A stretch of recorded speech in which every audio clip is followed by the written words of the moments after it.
Hello, it's Matthew again. I'm back with the first tutorial today, which is about atoms. Atoms are, of course, the foundation, the cornerstone of everything we do in chemistry. Everything relies on what we know about atoms and how we understand them. So it's really important we get to grips with what atoms are like, and we're going to start doing that in this tutorial. So in terms of atoms, what we're going to look at, we're going to look at what is an atom. What are atoms like? Protons, neutrons and electrons that make up the atom.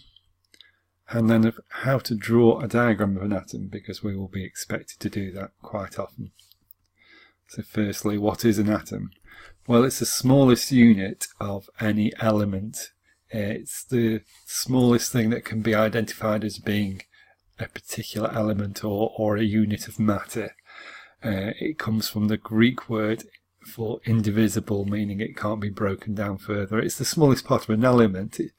We'll see that it can be broken down, but once it is, it's no longer an atom. It's no longer a unit of matter. It becomes something else. How big are they? Well, they're absolutely minuscule. There's no chance at all of being able to look down even a very powerful microscope and being able to see them.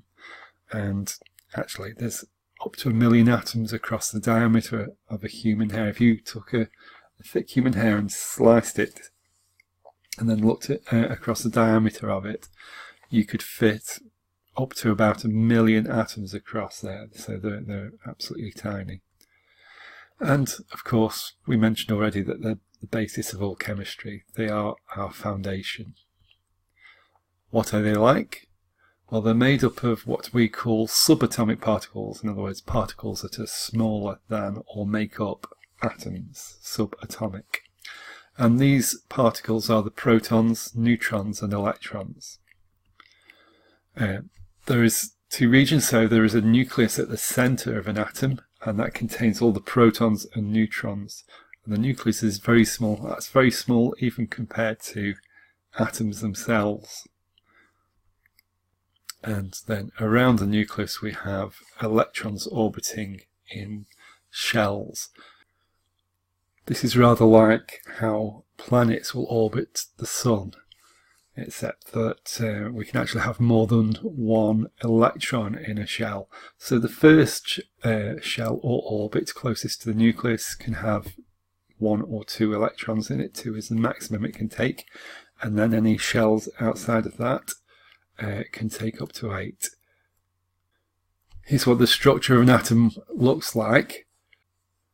You can see at the centre we have a very small nucleus, and then around that we have these orbits or shells.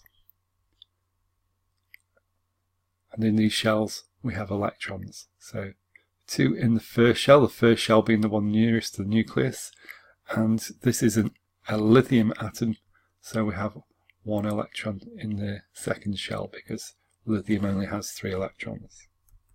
So small nucleus at the centre, electrons occupying shells or orbits around the nucleus, and the innermost shells will fill first. So you can see there's 2 electrons on the inner shell before electrons start to fill the next shell, and so on.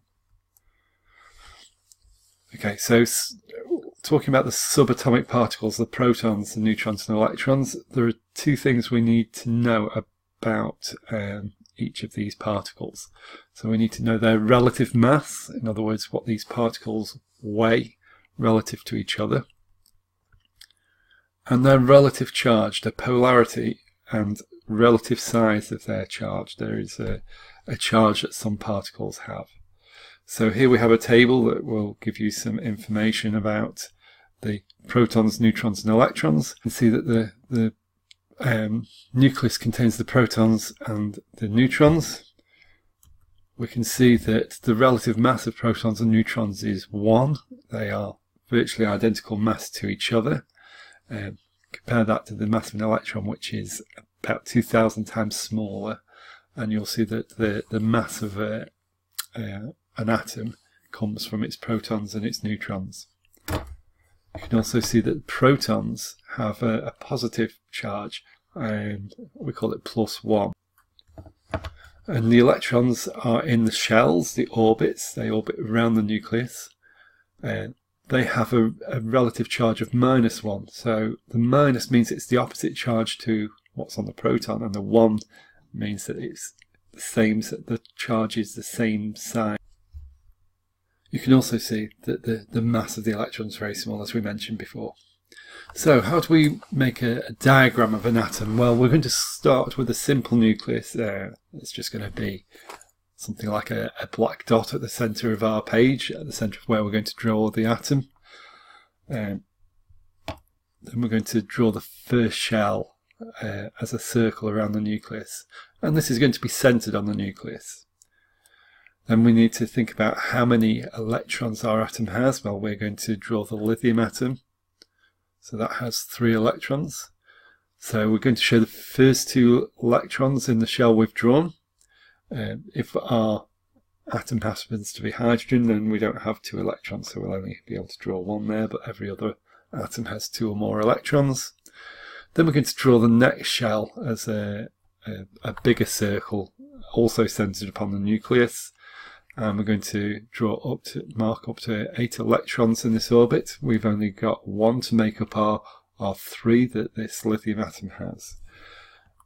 And then we will keep adding shells further out from, as circles further out from the nucleus, and filling it with electrons until we've shown all the electrons in our atom. So in summary, what have we learned? So we've learned atoms are the smallest unit of an element, any element, and that they're made up of subatomic particles. That's the protons, neutrons and electrons. That atoms are mostly empty space. The nucleus is tiny. The electrons are also tiny compared to the atom, which in itself is very small. And that the particles exist in 2 regions, the nucleus and the shells. So in the nucleus, that's the centre of the atom. We have almost all of the atom's mass because that's where the protons and the neutrons are. So the nucleus is tiny and very dense. And because protons have the positive charge, the nucleus has all the positive charge in an atom. And then there's the shells that orbit the nucleus. These have all the electrons and therefore all the negative charge.